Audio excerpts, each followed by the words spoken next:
Hello, good evening everyone. Hope you're all okay out there.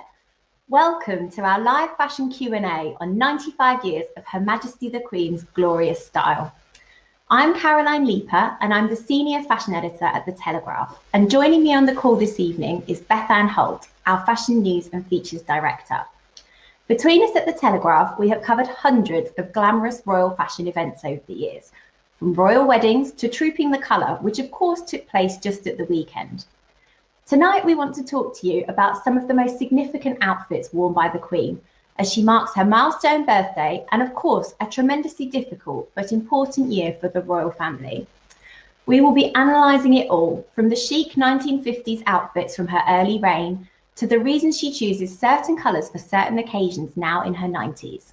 So, without further ado, it's time to bring in Bethan. She can switch on her video and come out from behind the virtual curtains. Hi, Caroline.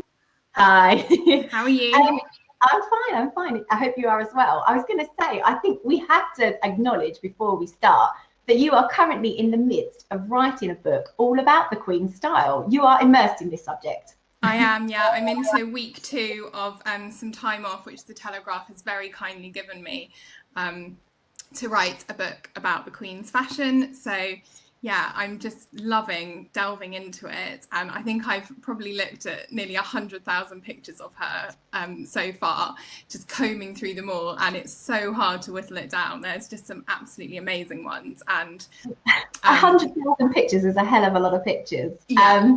Shall we start by talking about some of the most recent pictures from this very weekend? Of course, we saw Her Majesty the Queen met President Biden. This was her 13th American president that she's met? Yeah, I think it is, yeah. What can you tell us about that outfit and what do we all need to know at home? Okay, so we've got some pictures here to help us along with this. Yeah, so I cannot do my rights and lefts, but I think you all know who President Biden is. So you can see the Queen with him there. Yeah, this is the 13th American president that she's met, which is just incredible. Just shows, you know, how long she's been around and the history that she's lived through. But I don't know about you, Caroline, but I just thought this was like such a beautiful, optimistic outfit, that beautiful silk floral dress, which has become a bit of a signature of the Queen now, with this very bright pink hat as well. It was just a happy outfit, I think. It was definitely a happy outfit. She wore florals both days that she was, you know, at the Eden project, and then when she met him personally as well. And it was just spring and joy, wasn't it? And I feel like that's kind of something that the royal family do best when they've got, you know, the international visitors in town. It's they pull out all those stops and they bring that glamour, don't they? They certainly serve that purpose. Yeah, I mean, for Boris Johnson hosting the G7 this week, I mean, it's an absolute dream to have the royal family on tap. You know, everyone talks about this sort of charm offensive idea, but you really get that. I mean, the Bidens met the Queen in Cornwall on Friday at the Eden project, and I thought it was really nice at the Eden project. It's this idea of, you know, nature and celebrating the natural world, and the Queen was wearing florals then, and then she was almost kind of reinforcing that message again on Sunday with this pink outfit as well, which is just beautiful. And yeah, I think we've got a few other examples, a few more flashbacks, some sort of historical ones as well. So yeah, obviously we've got the Obamas there as well, when she first met the Obamas and she wore this pale blue. Yeah, so this was in 2016. It was just a couple of days after her 90th birthday. So during this visit, Barack Obama wished the Queen a happy birthday and was talking about how inspired he had been by her as a sort of a world figure.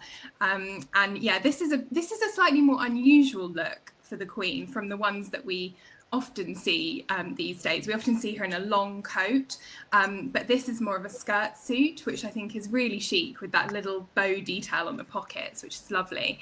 And she's wearing, I don't know if you can see her brooches. There's always something to say about the brooch the Queen is wearing, and these ones are the aquamarine clips, which she was given by her parents for her 18th birthday. They were made by Boucheron. And she really wears them a lot now, and I think it's just a really nice gesture showing you know, remembering her parents in her style all the time. And I also love Michelle Obama's outfit here. She's wearing an Oscar de la Renta dress. Ah, yes, yeah. What to wear to meet the Queen? That's always a dilemma, isn't it? Not a conundrum I'd like to have, I have to say. So yeah, that's lovely. And then we can go back in time a little bit with these ones. So I'm sure if any of you watch The Crown, you'll be really familiar with this this picture from 1961 of when the Kennedys came to London on a state visit shortly after JFK became president. And yeah, I just think there's such an amazing fashion story in this picture, which you can just see from looking at it, really. You've got Jackie Kennedy in this very sleek, column-like dress, very pared back, very elegant, which was made for her by Chez Ninon, which was this boutique in New York, which copied Parisian couture designs. So it was kind of a way for her to wear American while, you know, still actually keeping up with Parisian trends. Nice little trick there. And then the Queen is in this extremely regal, giant tulle ball gown by Norman Hartnell. It's a proper princess dress, isn't it, that one? It really is. And, you know, obviously they're kind of coordinated in the blue, but lots of people talk about how, you know, this is the real cusp of how fashion changed at that time, from the sort of romance and femininity of the 50s to the kind of sleek look of the 60s. And you can just see that playing out. And the Queen is playing it quite safe, you know, quite traditional. And Jackie Kennedy is kind of, yeah, setting trends. So I love Jackie Kennedy's doing a Jackie Kennedy. Yeah. Exactly. And then I also really love this picture of the Queen out riding with Ronald Reagan, because when you look back at her relationships with all the different presidents, lots of people talk about how Reagan was maybe one of the ones that she had a sort of a real friendship with. And you can see that because they both loved riding. And so here they are out riding in Windsor Great Park, which is obviously a huge sort of you know, lovely thing to happen for a US president, to have this picture of him out riding with Her Majesty the Queen. It's a very intimate setting, isn't it? Because we all know that the Queen loves horses. That's a real passion of hers. So to be invited to do that must be, yeah, a real treat. Yeah, totally. And I mean, also, this is the Queen. We're going to talk a bit more later about her off-duty uniform. But this is, you know, this is not her in her usual kind of state dressing attire. This is, yeah, just what she wears when she's relaxing, almost, really. So, so yeah, I really love that. That was in 1982, that picture. Amazing. And am I right in thinking we have a poll at this stage? I think we do, yes. So people can vote for their favourite of those outfits. Let me toggle between the two, so you can. Yeah, fastest finger first. Put your votes in. Oh, we've got a few answers coming. They're coming fast. Oh, lots of fans of the Kennedy look. I mean, it is beautiful. The Biden's creeping up. The Biden's creeping up. Yeah. Wow. This is quite close. I mean, the Biden is also so optimistic. What's your favourite, Caroline? I have to say the Kennedy is my favourite. I think that ball gown as well, when we look back at that now, I still see people still recreate that on the catwalk now, don't they? I can think of Molly Goddard dress or something like that. It really has stood the test of time, I would say. What about you? What's your favourite, Bethan? Well, I know I'm going against the grain here, but I actually really like the Obama one, just because I think it's really, really chic and a little bit different. And I just love bows as well. So for me, that little bow jacket, tick that box. But I wouldn't say no to a Norman Hartnell tulle ball gown either. So, you know. It seems from our poll that there is a tie, a complete tie between the Kennedy and Biden are the two that tie there. Interesting. So there we are. The audience has spoken. I think we need to talk as well about the other big event of the weekend, which was Trooping the Colour. So obviously, usually this would take place in London, but it was a more scaled down version at Windsor this year. So Bethan, what can you tell us about the outfit that the Queen wore? Okay, so this is the Queen this weekend. Again, She's on my right. I don't know where she is for the rest of you. She's on my right. But yeah, another just beautifully made ensemble. This is an Angela Kelly design. She's the Queen's kind of dresser and designer. And it's got this really beautiful yellow floral embroidery around the neckline, and that really closely matches with the hat. But something I thought was really interesting about this was that we saw the Queen wear this exact same outfit just a month ago at the State Opening of Parliament. And I was trying to sort of think about why this might be. And I think the colour choice is really interesting. We often associate the Queen with really bright, vibrant colours.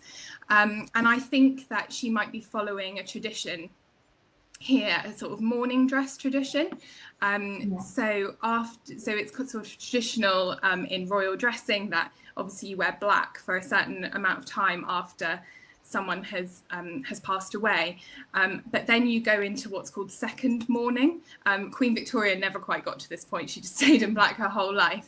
But traditionally you would wear sort of tones of lilac and mauve and grey, just as a sort of in-between stage before going back to sort of your, any colour goes. Kind of, a more muted colour palette. Exactly. And although we have seen the Queen in different colours, as we just saw her in the pink there, I think for these real sort of state historical events that she's been going to, like the State Opening of Parliament, like Trooping the Colour, I feel like maybe this outfit is acting as a sort of just a subtle symbol that she is still in mourning, and that her husband has died, and that that's just a little nod to that, I think, while she still does have a sense of that kind of uplifting signature with the yellow details as well. So yeah, I think that's really interesting. And we have to talk about the other picture that's on the screen currently as well, which is, hashtag neon at 90 was trending on Twitter, wasn't it, when this outfit was worn? Tell us a bit about that one. Yeah, so this again is from 2016, the year that the Queen celebrated her 90th birthday. Trooping the Colour, Trooping the Colour has just become, not the last 2 years, because obviously we've been in lockdown and it's been much more scaled back, but the last few years, but gathering her family on the balcony, and obviously the royal family now is just something that the whole world wants to see. We want to see Prince George, Princess Charlotte, the Cambridges, Harry and Meghan as well were there for a few years. It's really become like this, global event that people want to watch. And this is the epitome of that. And I just loved that the Queen was in this. It's a Stuart Parvin outfit, lime green. You're 90 years old and she is saying, I'm going nowhere, look at me. Everyone else is in quite sort of dialed down colours, the Duchess of Cambridge there in pale pink. The Queen is just standing out and just saying, yeah, I'm still here. I might be 90, but I'm going nowhere. And I just think that was wonderful. It's that thing of that she needs to be seen to be believed, isn't it? And she certainly was seen that day, wherever you were standing on the Mall, on wherever you were. Unmissable. Yeah. And as you say, neon at 90 was trending on social media, so she was definitely setting trends with that, which is absolutely. Then we have some more pictures. So these are some older pictures. I just think it's interesting. We were just talking about sort of everyone wanting to see William and Kate on the palace balcony nowadays, and I suppose this was from 1988, and that was a kind of equivalent time. You had the very cute William and Harry, you had Charles and Diana, obviously this kind of fashion icon, but once again the Queen is right there, bold, standing out in this double-breasted turquoise coat, and her hat is kind of upturned so that you kind of see her whole face.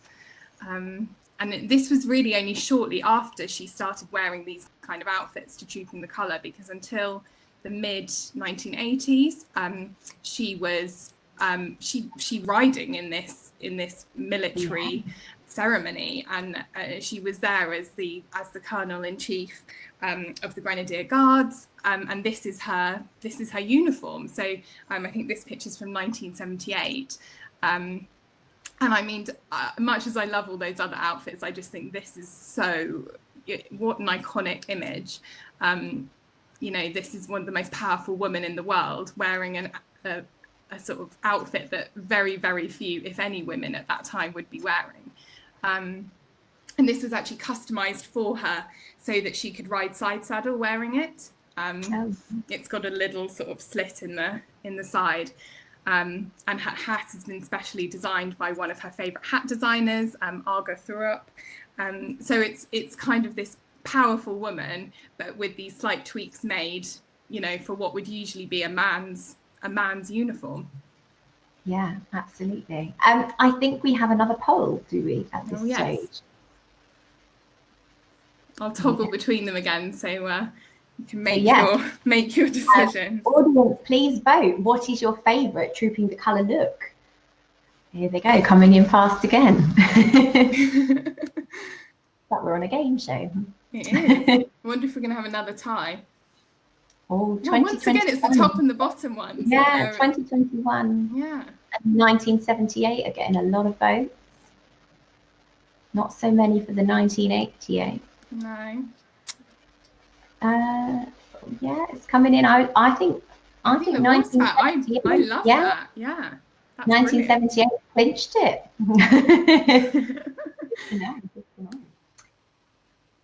Yeah, that is a great. I mean, she just looks like a real queen there, you know. And a leader as well, you know, a real. Totally. Really majestic. Moving on to, I mean, as if the Queen hasn't had a busy enough few days, as it were. But this week, of course, Ascot is back, Royal Ascot. So, I mean, that's obviously an event that is a huge amount of thought and preparation goes into what the Queen's going to wear, not least that the bookies love to place a bet on, and people love to place a bet on what hat she'll wear, what colour. Bethan, tell us a bit about the significance of Royal Ascot and this moment for the Queen. Well, I mean, as I'm sure many of you know, the Queen, you know, is a horse mad, and she has lots of racehorses of her own as well that are, you know, usually always racing at Royal Ascot. So she's going there not just because she's Queen, but because she, you know, has a real vested interest in these horses as well. But as you say, she has become a real style leader at Royal Ascot as well. And yeah, there's a wonderful story in the book that her personal dresser, Angela Kelly, wrote about Royal Ascot, and how they once had some trouble with some insider dealings, insider bets at Windsor Castle, and someone had seen the hat that the Queen was going to wear, and I think a £2,000 bet had been put on, and so this caused a great controversy, and Angela Kelly actually went to meet with Paddy Power to kind of think of a solution to this, and so now she plants decoy hats, so no one knows exactly which one it's going to be. It's all a highly secretive affair, but yeah, I mean, it just shows how you know, how much the fashion stakes how high they can be. But also fantastic fun and you know, brings something extra to that event, doesn't it, for the spectators? It's, totally. Special moment, I think, when the Queen comes out at Ascot. Yeah, but I mean, this is a little sort of journey through the Queen's Ascot style. So this really bright pink magenta look is from 2019, and she's got all these incredible feathers in it, and I mean, you're not going to miss her. There's a crowd of 70,000 at Ascot, but you're definitely not going to miss her in that colour. It's just brilliant. And then the middle one is with her mother, the Queen Mother, in 1968, and I just love their hats here. I think that they're both wearing hats by this designer called Simone Merman, and I just love the hats that she made for them. They always had these tiny little silk flowers, you know, hundreds of them embellished on the hat, and I mean, they're just absolutely exquisite and so beautiful. And they're confections, aren't they? They really are so delicate and so intricate. Yeah, definitely. And I think this picture really nicely shows what we were talking about earlier with the Jackie Kennedy look, where, you know, in the early 60s, the Queen hadn't quite caught up with the fashion. But by now, you know, late 60s, you can see she's really doing that boxy silhouette, slightly shorter skirt. You know, she's really with the times. So I love that. And then this, the one on it's my left, lovely black and white image from 1960 Royal Ascot. And yeah, you can see here that the Queen is still very much doing that 1950s look with the little knit waist, lovely florals. This was really her signature during the 1950s. I think this is probably a Hardy Amy's design, and this lovely kind of soft wavy brimmed hat as well is just beautiful. And she'd actually only had Prince Andrew a few months before, and she's already got that, you know, that waist back. So yeah, looking great. Amazing. Then I was going to say, have we got a second slide on that, or is that our three for that? Oh no, one? I think that's it for Ascot. In which case, shall we talk a bit more about Her Majesty's on-duty uniform and how that look has kind of developed and become what we all know it to be now? And what are the elements, Bethan? Okay, so I guess if we go sort of almost top to toe, you start with the hat. It always must surely it was start with the hat. That's always starts with the hat. And I think, well, I'm sure you've found this as well whenever you interview a milliner or anyone, but the Queen is really credited with keeping the sort of millinery industry alive. And so, you know, she has just done these incredibly daring hats throughout her reign, really, and it's always been a kind of cornerstone of what she wears. So yeah, now she works a lot with Angela Kelly, her dresser, and there's another milliner called Rachel Trevor Morgan also, who makes lots of hats for her. But yeah, she's never, very rarely anyway, without one. It's a real tradition that she's kept alive, and I just think that's lovely because it is such an art.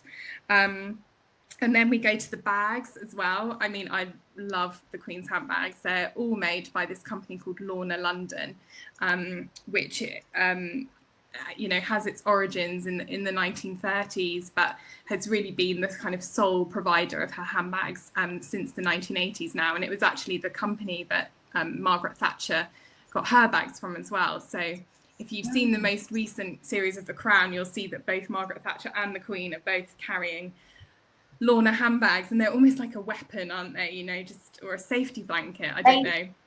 Lorna lent the real one, like some real bags to the production, didn't they, for The Crown? Yeah, just for this. Exactly. And the kinds that you know, that the Queen carries as well. And I interviewed the owner of Lorna for around the time that The Crown was airing, and he said, oh, you know, there's this myth that the Queen has 200 of my bags, but she's actually very frugal and she just buys what she needs, and she actually doesn't really have that many at all. So you know, we think of her as this fashion icon, but actually she's been very careful, and you know, will wear things until they're worn out. You know, she's not kind of you know, picking a new one out every day. So I love that. There's gloves as well. You never see her without her pretty much always pristine white gloves. Sometimes it's black gloves, but you know, mostly it's white. That's another tradition that she's just, you know, carried on from her mother, really. And all her gloves are made by Cornelia James, which is another British glove makers. And then, yeah, we have, in terms of clothes, lots of block colour, very bright coats, or a floral silk dress. I feel like those are the kind of the two things that we generally see her wearing. And then the shoes as well. And pretty much always it's a pair of black sort of block heel shoes by this company called Anello and David, and they sort of hand make shoes. And again, I think the Queen just wears them until they're worn out. So yeah, those are these one of the thing, of course, is her umbrellas. So whenever it's a rainy engagement, you'll see that the Queen always has a transparent Fulton umbrella, but with the sort of trim ribbon around the edge always being colour matched to her outfit. So Angela Kelly in her book, I think, revealed but the Queen has a little wardrobe section of umbrellas with all those different colours. You can picture it lined up. I think we all need an umbrella wardrobe. It's a real, you know. It's amazing how they have one for every outfit as well. I mean, the number of colours that they must have is go through, yeah. So we've talked about her on-duty look, but shall we talk more about her off-duty look, which is arguably just as famous? Absolutely. I think we've got a nice picture of this. Oh yeah, lovely. Although I'm slightly regretting choosing this because I just love how happy she looks here. She's like on her way to Scotland for her holiday in 1986, but I can't quite work out the tartan. I think it might be called a Tocharian tartan, but it's not one of her usual tartans. We'll take your word for it, Bethan. Yeah, so anyway, that was stressing me out a little bit. But what I love about this is that the tartan on her, the check on her skirt is matching the check on her collar, you know, and so she's still bringing that sort of meticulous attention to detail, even to sort of what, you know, is really a more casual look. But yes, in terms of off-duty, what is it? I don't know. It's the headscarf, always the silk headscarf. I would love to know how many of those she owns. Lots of very practical outdoor coats as well. Burberry and Barber both have royal warrants. So I think she has lots of practical Macs from those. And I know that she's Frenches, all of those. Exactly. Quilted gilets. And lots of skirts, even in these more off-duty moments as well. You know, she loves these sort of plaid skirts. So and wellies as well. Sometimes we'll see her in a wellie. It's worth pointing out as well, isn't it, that this look has inspired just as many designers and catwalk moments in modern fashion as any of the on-duty looks. I mean, we hear everyone from Alexa Chung to Stella McCartney referencing the Queen's Balmoral chic, don't we? It's a real kind of another signature, isn't it? Yeah, I think you're right. This is almost more influential. In fact, just in the last, I think it was in the last fashion weeks, Max Mara did a whole show that was kind of the Queen's country look. So yeah, this is really something that is just synonymous with her and her sort of attitude to life and how much she loves the countryside, really. Yeah, absolutely. And I think next we want to talk about her jewellery box. Wow. I mean, she's a very generous when it comes to her jewellery, isn't she? She obviously famously lends tiaras and bits and pieces for various other royal weddings and other occasions. But Bethan, talk me through some of your highlights in the Queen's jewellery box. What are your favourites? Okay, well, this is really hard because, as you say, there are so many. And in some of my research I've been doing for my book, you know, people talk about when the Queen's grandmother, Queen Mary, died, and the Queen just inherits literally treasure troves of jewels. You know, there's all these sort of heirloom pieces that really originate in Queen Victoria's reign and are kind of passed on, and you've got like necklaces that have been made into tiaras and whole suites of jewels, and I mean, it's just incredible, the collection that the royal family has. And yeah, the Queen's wedding tiara is actually a really good example of that. So it was made for Queen Mary. She had received a necklace from Queen Victoria as a wedding gift, and she sort of decided that maybe she needed a tiara more than she needed a necklace, as you do. As you do, yeah, sure. So she'd had it made into this beautiful tiara, which the Queen chose to wear on her wedding day. But there is a really nice story behind this, which is or not nice, actually, it was probably very stressful, which was on the wedding day, the Queen was putting on her, or she was Princess Elizabeth at the time, and the tiara snapped, and they had to rush it off to the royal jeweller's garage to get it fixed. And I think if you look really closely in some of her wedding pictures, you can kind of see it's a little bit out of yeah, exactly. But I mean, this is a really beautiful piece, and we've Princess Anne wore it on her wedding day, on her first wedding day, to Captain Mark Phillips, and then Princess Beatrice wore it just last year as well for her wedding. So, you know, we've seen that kind of tradition carry on through the family as well, which she's a good person to ask for something borrowed, isn't she? Absolutely. Yeah. And then I just loved quickly the story with this. So obviously this is when Donald Trump came to London, and the Queen wore this incredible tiara that has been made from I think it's 96 rubies that she received as a wedding gift from Myanmar or Burma. And in that culture, the reason that they were given to the Queen is because they ward off evil and illness. And so when everyone realised that, you know, the Queen was wearing this tiara that wards off evil, when Donald Trump was visiting, there was this huge controversy about what the Queen might have been saying. But I think most sensible people agreed that the Queen would never sort of offend a president by you know, wearing jewelry to send a message like that. So I think it's just an incredible piece of jewelry, and she decided to show it off. Why not? Fair enough.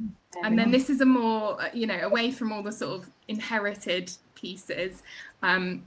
I just love this ruby brooch that she has, which was actually a gift from the Duke of Edinburgh in 1966, and it's by Andrew Gremer, who was a kind of, you know, a kind of leading British jewellery designer. Yeah, this is one of my favourites. I mean, Andrew Gremer was someone, Lord Snowdon and Princess Margaret were obsessed with Andrew Gremer in the 60s. He was very, very cool. He was very sort of that artsy set. And I think the fact that this was a gift from Prince Philip, it's such a personal piece. It's so different to all of the very sort of precious and delicate diamond jewellery that she has, whereas this was considered a bit of an arty piece. One of the things Gremer did was, if he had a stone like a huge ruby, rather than cut it and polish it and make it perfect, he would use the stone in its kind of raw form and then use this kind of free form gold around it. So what you've got there is like this really abstract piece of jewellery, which is so, as you say, so different to most of the other things in her personal collection. But because it was a gift from Prince Philip, she wears it so often. It's obviously a piece that she really loves and is quite reflective of her personal taste and what, because obviously, as you say, as well, she inherited so much jewellery. But this was a piece that they personally chose together. So you can almost imagine the commission and them choosing something a bit different for her. Yeah, that's one of my favourite pieces in all of her collection. Yeah, I think it's so lovely, and she wore this picture is just from a few weeks ago. It was one of her first public appearances after Prince Philip's death, and she was visiting Portsmouth, which is obviously a place close to his heart because of its naval connections, and so to see her wearing that, I just think is a really lovely touch. So, tribute, yes. Yeah, definitely.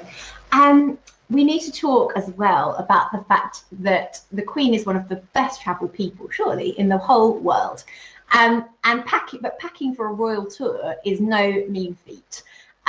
She's kind of mastered this art of diplomatic dressing, hasn't she, Bethan?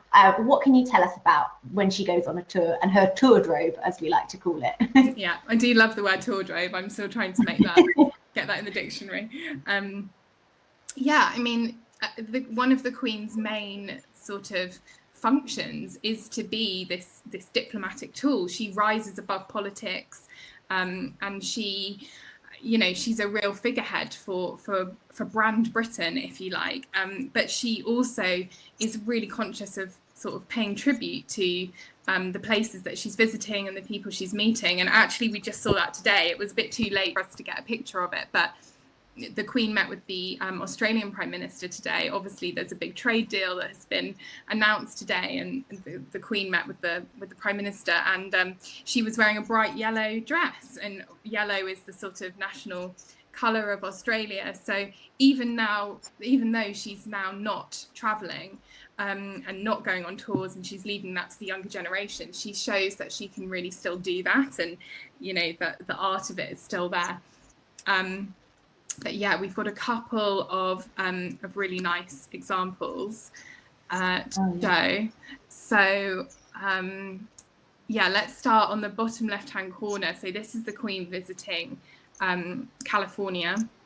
She's at this, gala concert with Nancy Reagan. And it's actually quite hard to see in this picture, but her dress by Hardy Amy's has been embroidered or embellished with California poppies. So it's this specific type of poppy that's native to California and to Mexico. And he created this dress, which is obviously, a really beautiful tribute to her hosts. So I love that one. I also think this is great. On the right-hand side, this is the Queen visiting Saudi Arabia in 1979, and she's wearing again a Hardy Amy's outfit with a kind of turban-style hat made by Frederick Fox, who's one of her favourite milliners, and she's really nodding to the customs. She's respecting the customs that are expected in that country. So it's a look that we wouldn't really often see her wear, the kind of very long sleeves, ankle length, with most of her hair covered and up to her neck as well. But she's also still very recognisably her, isn't she? In that bright colour. And is that a pearl necklace I see? A pearl necklace and a brooch have found their way on there, and the gloves as well. Yes, exactly. So yeah, I love that one. And then the top left one isn't really diplomatic dressing, but it's one of very, very few pictures of the Queen wearing trousers. And I hadn't seen this before, but I really love it. So this is in New Zealand in 1970, where her and Prince Philip were attending a kind of reenactment of Captain Cook's landing in New Zealand in 1770, so celebrating 200 years since that. And I think they were kind of getting involved in sailing and all kinds of activities. And I mean, obviously we see the Duchess of Cambridge doing that a lot today, getting in her skinny jeans and her trainers. But it's very rare to see the Queen doing that. So I just love this example because she's obviously, really getting involved in the celebration. Yeah, and you touched on the Duchess of Cambridge there. She, again, following the lead from Her Majesty, will do a bit of diplomatic dressing herself now. When she goes on tour, we see her in her maple leaf brooch when she goes to Canada, or, it's something that the younger royals are taking seriously as well, isn't it? Yeah, absolutely. They really have a sort of master to learn from, I think. And often, as you talked about the maple leaf brooch, the Duchess of Cambridge wears the same one that the Queen has worn. So there's that continuity, and it's really lovely to see. New generation. Yeah, absolutely. It's time for a bit of a flashback now, a bigger flashback, before we sort of wrap up and head to audience questions.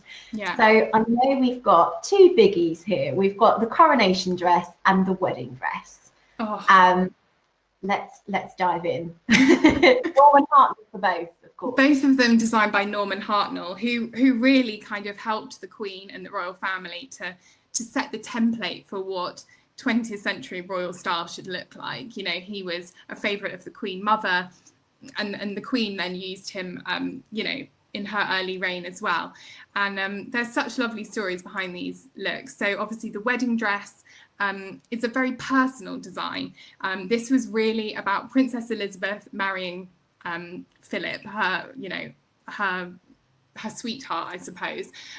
So rather than incorporating lots of sort of diplomatic gestures into this dress, it's inspired by Botticelli's Primavera painting.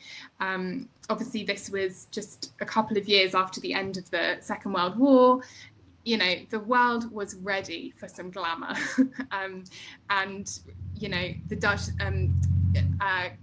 Elizabeth really delivered with this dress, which has just all these beautiful embroideries. It's got 10,000 seed pearls sewn onto it. There's a 13-foot train. And you might be thinking, well, how on earth did she get all that material with her? Because at the time, even the royal family had to survive on rations. But she was given 200 extra clothing coupons by the government to be able to have this dress. And I think it's become a real sort of inspiration for other 20th and 21st century dresses. So Grace Kelly's dress was said to have been a little bit inspired by this, and also the Duchess of Cambridge. It's very demure with its long sleeves, the fitted bodice, and then that just fuller, really romantic skirt as well. So that's I know lovely. there was a bit of a thing at the time as well, because lots of women around the country wanted to donate their ration coupons to Her Majesty, or to Elizabeth then, ahead of the wedding, but they weren't allowed to swap and share. So yeah, the government stepped in, didn't they? Yeah, they had to send them back, which, but you know, it showed that everyone just, you know, they really wanted this spectacle. And the other thing that I love is that Prince Philip apparently wore socks that were darned, that he darned himself, and he wore a pair of shoes that he carried on wearing right up until he was in his 80s or 90s. So you've kind of got a bit of thriftiness from Philip, and then the Queen in this incredibly opulent gown. Going all out. Yeah, fair enough. And then the coronation gown, I mean, is just an incredible creation. So Norman Hartnell talked about when he was commissioned to create this dress that he wanted to put everything heavenly into it. So he just wanted to, you know, make the most beautiful dress he possibly could. He submitted 9 different sketches, and you know, they kind of worked together to create this dress, which is full of emblems of all the different sort of nations over which the Queen was going to reign. So you had Tudor roses for England, you had thistles for Scotland. I love that Hartnell wanted to put daffodils for Wales, but they insisted that they were leeks, because leeks are apparently much more the official emblem than daffodils, which I thought was great. Got shamrocks for Ireland, wattle for Australia, ferns for New Zealand. I mean, I could go on, there's quite a few. Something for everyone. Yeah, it's just beautiful. And but the Queen, I mean, again, this took 3,000 hours to create over 9 weeks. It was, you know, just an intense work of art. And the Queen had to wear it on a few different occasions when she was on tour. And she talked about how it feels like a radiator to wear it, because it has all these layers of crinoline. And yeah, I mean, just a dress like no other, really. No one else would ever get to wear a dress like that. Absolutely. I think we've got one more poll. But also, just a reminder to everyone, get your questions in now, because we'll be answering them in just a second. So, Bethan, do you want to press the buttons to make the poll work? Oh, yes. Let's see. Well, I don't know if the poll is going to work. Is it coming up? Do we not have a poll? In which case, let's just say, obviously, in the comments box, let us know if you do have a favourite of all the looks, actually, that you've seen this evening. Keep your messages coming in. But shall we divert over to some audience questions? Let's do it. So, we have Judith wants to know, does the Queen choose her colour scheme first, and then the rest of the family try and tone in with her choice, or is it a joint decision across the family? How does it work for weddings and those kind of big events? Well, the Queen is the Queen, so everyone goes. Yeah, I think it's a case of, you know, the royal family is very hierarchical, so I think the Queen will go first.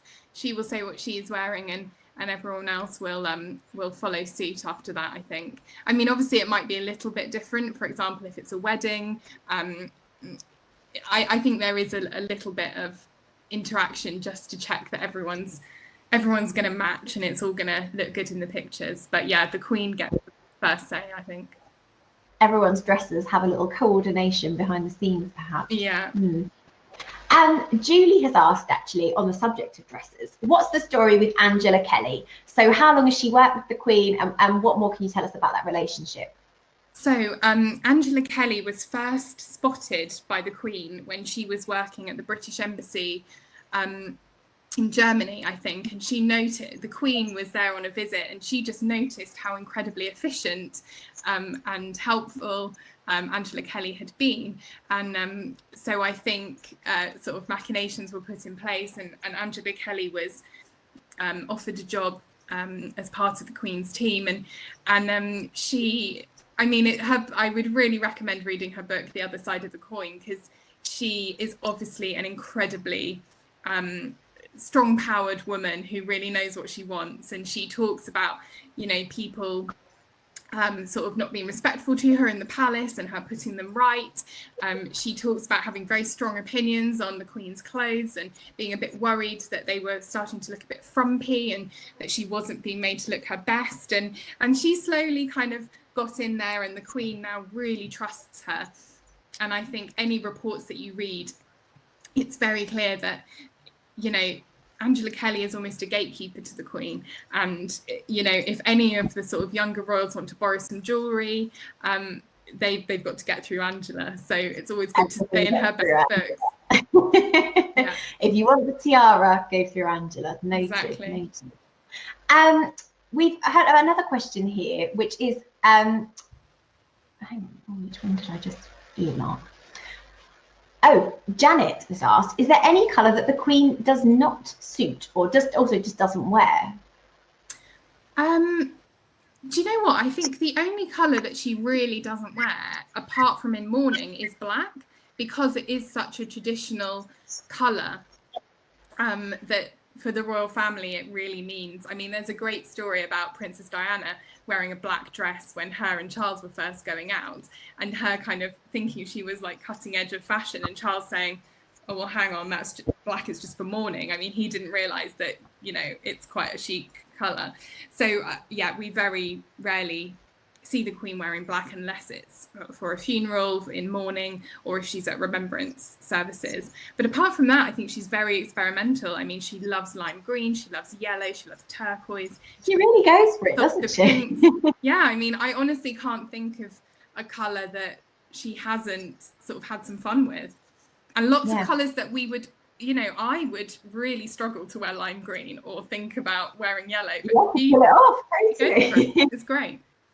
Yeah, exactly. Pamela has asked, is it true that the Queen uses her handbag to send secret messages? And also, I'd like to know what's in that handbag. Oh, good question. Well, lots of people think there might be masks in there these days, because, you know, if you're taking a mask on and off.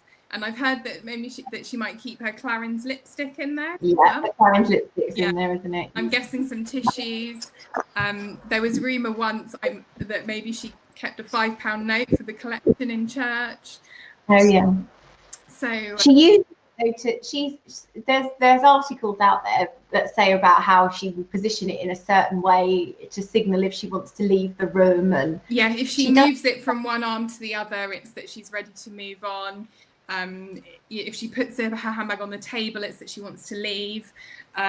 So yeah, I mean, obviously the whole sort of royal operation has to look incredibly slick, and you know, it's not like, you know, they can all have a little walkie-talkie and the Queen can say let's move out now, you know. It's you know, her staff have really got to know her really well and understand the signals she's sending, and I guess the bag is a pretty good way to do that. A handbag's a great device. Yeah, definitely. Elena has asked, how accurate were the costumes in The Crown? Oh, good question. I think there were some really accurate ones. I think that The Crown did a lot of really meticulous research. I'm trying to think of any exact, obviously that, like when they showed the Coronation and things like that, they really did a lot to try and recreate that. Obviously that was in the much earlier series. And I know that they have really detailed mood boards looking at all the Queen's outfits from different moments in her reign. Obviously the Crown shows a lot of the behind the scenes things, which we don't necessarily have photographs of. So they also have to imagine what the Queen might have worn. And I mean, I loved in the most recent series, the Balmoral test, where you know, Margaret Thatcher and the Queen are out, you know, out stalking on the moors, and you know, the Queen is in her, you know, proper practical shoes and, you know, her Mac and everything, and Margaret Thatcher's really not in the best footwear. So I think there's a lot of it might not be down to the, you know, every last button, but I think they've done a really good job of evoking, you know, her style. Yeah, there's some interpretation, but also it's pretty accurate sometimes, isn't it? Zoe has asked, Bethan, what is your personal favourite decade of the Queen's style history? Oh, that is a great question.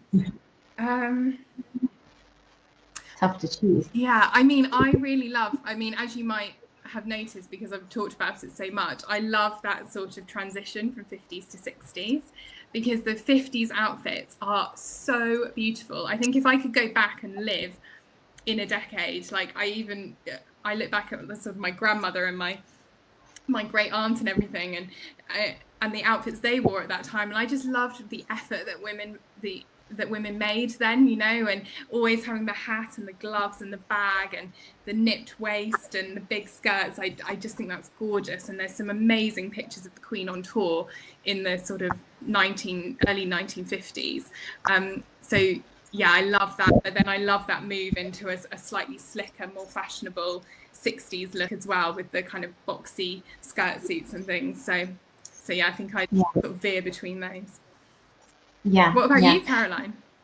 Oh, I think I'm with you actually. I do think that 50s era is just so pretty, and Princess Margaret too in that time. He had some really iconic fashion portraits and moments that, you know, you just can't forget, can you? Yeah. And yeah, she was really pushing the envelope, Princess Margaret, as well. I mean, I think the Queen looks great, but Princess Margaret, I mean, she was wearing Dior. She didn't have to do, you know, wear British designers in the same way that the Queen did. Princess Margaret could experiment a bit more. That fun. Yeah, exactly. But yeah, for the pair of them, though, still, when you look back at those images now, I just think they stand the test of time, don't they? They still look just as glamorous, just as fairy tale. They just have that same kind of wow factor, don't they? They really do. Yeah. We've got a question here from Alexia. I don't know if you're going to know the answer to, but I'm going to ask it to you anyway, just in case. She's asked, what nightwear does the Queen wear? Do we know the answer to that? Has Angela Kelly ever revealed that? I'm not sure. No, I don't know the answer to that. I did once interview, I've actually forgotten her name, which is terrible, but she was the owner of Rigby and Peller, and she did all the Queen's underwear. So although she was fairly discreet, she wasn't really discreet enough, because she was stripped of her royal warrant after she wrote the book that I interviewed her for. She did say some interesting things. I mean, so that's underwear, which, I mean, if you look at Rigby and Peller underwear, it's quite sort of supportive yet lacy and pretty. I don't know. I'm imagining the Queen in a long nightie. I think that would be her. Yeah. I think there's a scene in The Crown as well, isn't there, where she obviously confronts the intruder in Buckingham Palace. Yeah. And I imagine they have again interpreted and embellished what they think she might have been wearing for that. But I think you're right. I think that was a long white nightie, and maybe one of those sort of quilted house coats as well for while she's eating breakfast in bed or something. Yeah. Exactly. I actually also have one other final question for you, Bethan, which is just as she goes kind of into her mid-90s now, what is it that you think fundamentally makes the Queen a style icon? Why is she so revered? Well, I just think it's her longevity, you know. She's transcended fashion. You know, we talk about lots of these younger royals and how they're getting in on a trend, or, you know, wearing this brand. The Queen is above all of that. You know, she doesn't care what's on the catwalk. She doesn't care what's in the shops. She's got that team of personal dressers in there who are making the outfits that she has been wearing fail-safe for decades, really.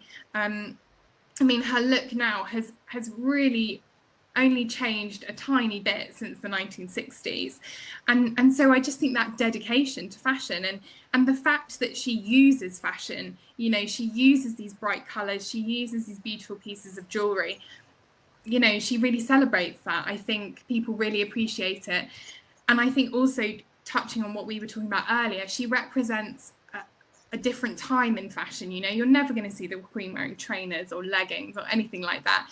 She represents the idea of dressing up, of making an effort, of wearing a hat when no one else would be wearing a hat, you know, and I think people really love that. And I think it's an attachment to a different fashion era, which, you know, it's few and far between now, and very few of us have the excuse to dress like that, but she really does, and she still really makes the most of that, and I love that, and I think that's why people still love her, and I also just think they admire her because she's in her mid-90s and she's still working, she's still dressing up every day. You know, she's not sitting there in her slippers and her cardigans, is she? Totally. And I think you touched on there, we'll never see her in trainers and leggings, but I don't think people would ever want to, would they? I think part of that appeal and part of what makes her an icon is the fact that, you know, whatever language you speak, wherever you are in the world, you would recognize, even if you took away the lady and you just put the elements of the outfit on a page, you'd know who that outfit belongs to. If you saw it hanging in a wardrobe, wouldn't you? Yeah. You'd know exactly whose that outfit was. And that, to me, is what makes an icon. When you can identify someone's clothes, even if they were hanging in the cupboard. Yeah, and you're totally right. Yeah, she's made it her own. It's her uniform, and yeah, no one is ever going to recognisable, isn't she?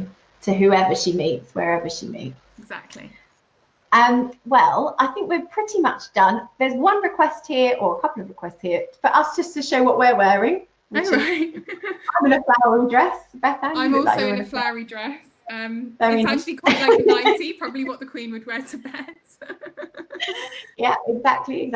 So yes, that's all from us. Thank you very, very much for joining us, and have a good evening, everybody. Thank you so much. Thanks, guys. Bye.